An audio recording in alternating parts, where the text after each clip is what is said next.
على السكر الزياده على اجمل اخوات في الدنيا. اتمنى انا اتعودت اعمل الفطار بتاعنا معاكم.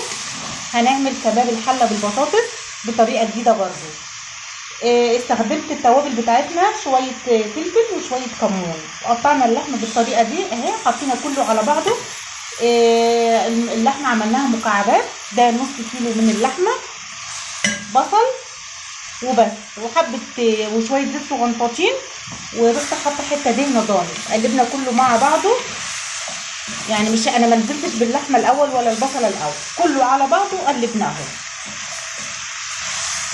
هننزل بالميه شويه كتار كده علشان هنعمل كباب حله بالبطاطس، ولازم يكون فيها سوائل كده. استوت، هننزل بالبطاطس ولازم يكون فيها سوائل كده، وهننزل بشويه ملح. بحط الملح في الاخر خالص عشان اللحمه تستوي كويس.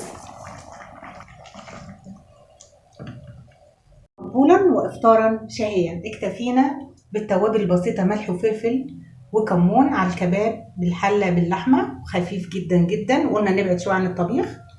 اوعوا تنسوا اللايك والشير والاشتراك في القناه. اشوفكم بكل خير يا رب. باي باي.